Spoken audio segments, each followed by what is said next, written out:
किसान भाइयों, इस बार जुलाई महीने में ही हमको रेड राट रोग के लक्षण दिखाई देना चालू हो गए हैं, यानी एक दो गन्ने के पौधे सूखना चालू हो गए हैं।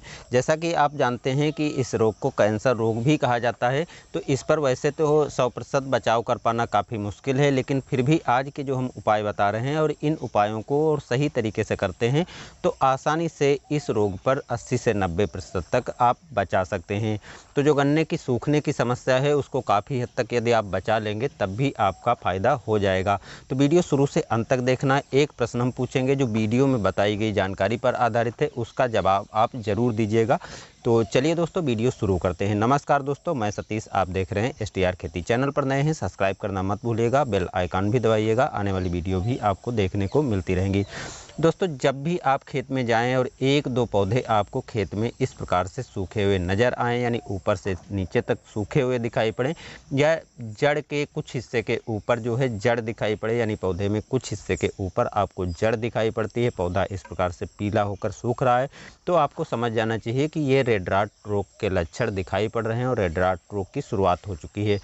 ऐसा नहीं है कि पौधे सूखना ही आपको दिखाई पड़े। यदि आप देखते हैं खेत में जा कर के और पत्तियां आपको कुछ इस प्रकार से लाल दिखाई पड़ती हैं, तो आपको समझ जाना चाहिए कि ये रेड राट के शुरुआती लक्षण हैं। तो इसके रोकथाम के उपाय आपको तुरंत करने चाहिए। जितना लेट करेंगे उतना ही ये रोग काफ़ी तेज़ी से फैलता है और आपकी खेत लगभग 70 से 80% तक सूख करके ये ख़राब हो सकती है। तो पहली चीज़ आप देखें कि यदि आपके खेत में कुछ पत्तियां इस प्रकार से लाल दिखाई पड़ती हैं, जैसा कि हम यहाँ पर दिखा रहे हैं, तो लाल पत्तियां जितनी हैं, इन पत्तियों को छोटा सा भी यदि किसी पत्ती पे धब्बा पड़ा हुआ है तो उसको आपको खेत से तोड़ करके अलग कर देना है। खेत में जब आप तोड़ करके इन पत्तियों को खेत से बाहर निकाल देंगे तो इसके दो फायदे होंगे जो हम आगे बताएंगे। तो इस प्रकार की जो पत्तियां लाल होती हैं ये रोग के लक्षण शुरुआती हैं और इनको अलग कर देने से इस प्रकार से आपका खेत साफ़ हो जाएगा, जिससे आप जो दवाएं आप देंगे वो आसानी से खेत में अंदर जा कर के भी दे सकते हैं। अब जो दवाएं इस समय देनी है वो भी आपको ध्यान रखना है, कौन सी दवाएं और किस टाइम देना है। पहले दोस्तों, दो दवाओं को आपको चयन करना है। एक दवा आप ले सकते हैं कार्बेंडाजिम 50% और दूसरी दवा थायोफेनाइड मिथाइल। 2 बार इसको यूज करना है, तो चाहे आप पहले कार्बेंडाजिम ले लीजिए या थायोफेनाइड ले लीजिए, इसको आप खेत में दे सकते हैं। 2 तरीके से दे सकते हैं, कौन से तरीके हैं वो हम आगे बताते रहेंगे। अब कार्बेंडाजिम 50% या थायोफेनाइड मिथाइल 70% की 500 ग्राम मात्रा लेना है। आपको 30 ग्राम प्रति पंप, जो 15-16 लीटर की आती है, उसमें 30 ग्राम दवा डाल करके और आपको अपने खेत में स्प्रे करना है। स्प्रे आपको पौधे के ऊपर नहीं करना है, क्योंकि इस समय पौधे के ऊपर स्प्रे करना संभव भी नहीं है। यदि आप कर भी लेते हैं तो उससे इतना फ़ायदा नहीं होगा, क्योंकि रोग जो है ज़मीन में आ चुका है, नीचे आ चुका है। तो आपको जो स्प्रे करना है पौधे के लगभग 1 फीट की ऊंचाई से लगा करके और जड़ तक स्प्रे करना है।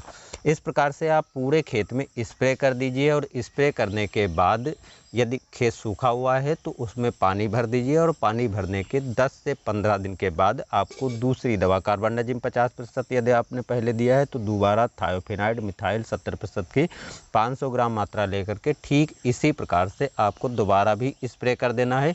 और स्प्रे करने के पहले जो रोगग्रस्त पौधे हैं उनको भी खेत से बाहर निकाल देना है और जो रोगग्रस्त पत्तियां हैं उनको भी बाहर निकाल देना है। और ठीक जैसा कि हम वीडियो में दिखा रहे हैं, इस प्रकार से आपको पूरे खेत में स्प्रे कर देना है। तो आप देखेंगे जो रेड राट रोग जैसे रोग की समस्या थी वो काफ़ी हद तक बच चुकी है। ऐसा नहीं है कि आप 100 के 100% ही बचाव कर पाएंगे, क्योंकि ये रोग काफ़ी हद तक फैल चुका होता है जब एक दो गन्ने सूखना चालू हो जाते हैं। लेकिन आगे जो नए पौधे हैं जिसमें रोग लगा नहीं है वो उसमें कंट्रोल हो जाएगा, उसमें बचाव हो जाएगा। दूसरा तरीका दोस्तों है कि इन दवाओं को आप खेत में उर्वरक के साथ या राख में मिला करके भी डाल सकते हैं। पत्तियां इसमें भी आपको तोड़ करके अलग कर देना है, जिससे जो दवाएं दें वो डालें वो आसानी से आप डाल सकते हैं। लेकिन ये काम ऐसा है, यदि पत्तियां आप नहीं भी तोड़ते हैं तब भी आप इसको दे सकते हैं।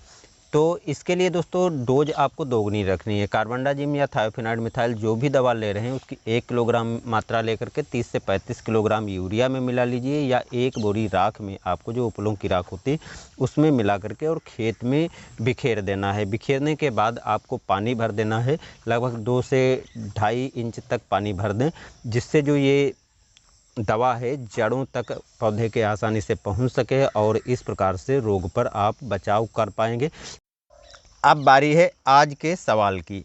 गन्ने में रेड रॉट रोग से बचाव के लिए किन फफूंदनाशियों को दिया जाता है? सवाल एक बार फिर, गन्ने में रेड रॉट रोग से बचाव के लिए किन फफूंदनाशियों को दिया जाता है?